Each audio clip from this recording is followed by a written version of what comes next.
Ladies and gentlemen, welcome to another edition of Let's Taste with the Intrepid Wino. My name is James Scaresbrook. I'm possibly going to have to speak a little bit lower than I normally would because my 3-week-old son is sleeping in the same room.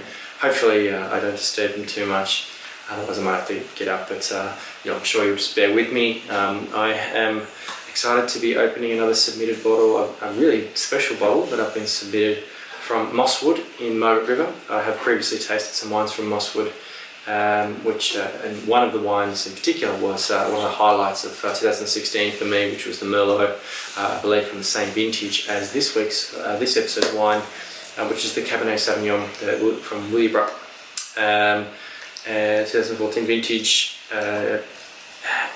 From what I've seen in a lot of parts of Australia, but particularly in WA, has really represented outstanding quality, and recommended retail price of $128. The Mosswood Cabernet is one of the originators of Cabernet in Margaret River, and it is one of the iconic Cabernets in Australia. I dare say there's probably going to be a little bit of some other varieties blended in there just to sort of soften and flesh things out a little bit, but it is dominant in Cabernet Sauvignon, which of course is what Margaret River is probably best known for, and certainly the most expensive wines are typically Cabernet Sauvignon based, and for good reason.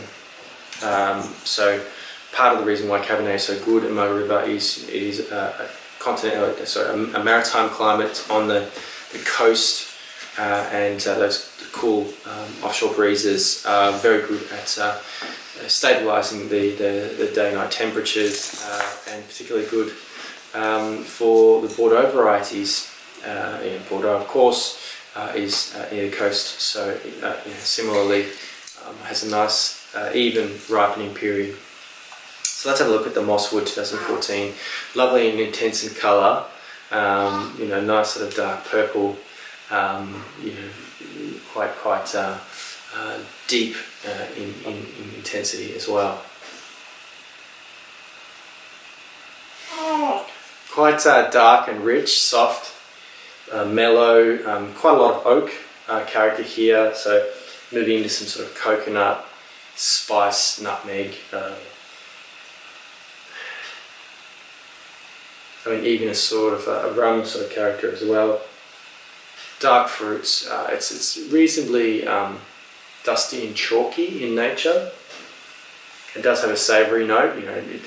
I am seeing some different characters as the wine sort of opens up, unlocks, and breathes. Someone did actually just recently comment on one of my videos, about why I don't decant wines, because the main reason, probably the Mosswood Cabernet would be an example of one that I would decant, but I try to kind of create a level playing field for all wines, and they're all open fresh and they're not decanted, because that is generally the way that they are consumed, particularly in Australia.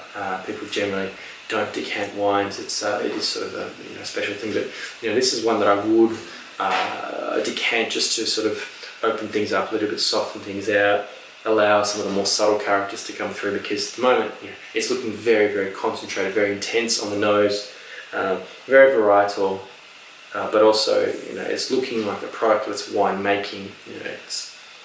I dare say it's got a lot of new oak there, all sort of small barrels, so it's had a reasonable amount of input in the cellar there.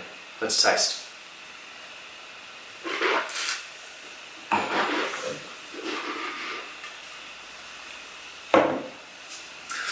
Initially, a lot of intensity on the front of the palate.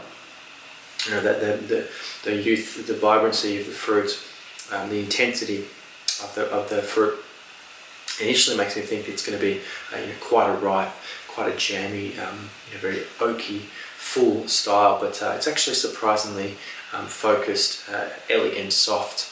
It's by no means is it so sort of mellow that it's almost sort of broad and lax drive across the palate. Actually has some quite nice balance between it being having some sort of softer tannins, but also some nice grippy tannins particularly towards the back. It does build a little bit on the palate. It has a really nice core of acidity, which I like a lot. 14% alcohol is being very, very well balanced here. You don't really see the alcohol a lot, and that is a true mark of a great wine. Not a clunky wine, at least not a wine that's designed to be that way. There are a lot of Australian wines that can have a tendency to be designed to be a lot bolder and sort of fruit bomb or oak bomb or alcohol bomb. And everything's working well here. So what the characteristics I was seeing on the nose, which are probably more of what I consider to be the slightly more kind of winemaker influenced characteristics, like the barrel work, like the cold soaking, the maceration, that sort of stuff. I think that's going to blow off in a little while, and it probably will become, at least for me, a little bit more attractive. But on the palate, it's really, really outstanding. This is a classic Cabernet vintage for Margaret River, in my opinion. I've tasted quite a few. I've been very fortunate to.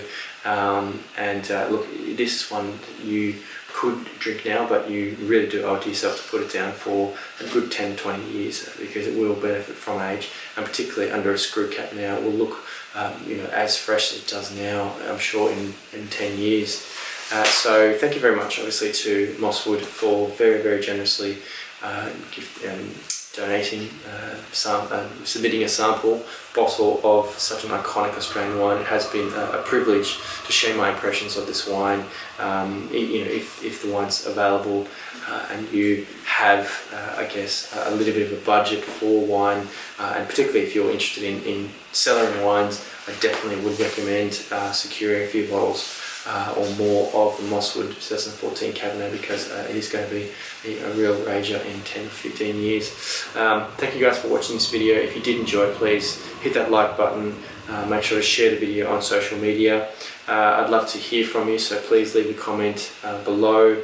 Make sure you subscribe to the Intrepid Wino YouTube channel. There's lots of other editions of Let's Taste here. There's also lots of other content, including my Intrepid winemaking experiences. And I'd also love for you to come and visit me at intrepidwino.com and follow me on social media at Intrepid Wino. I'm on Facebook, Twitter, Instagram. But guys, until next time, cheers.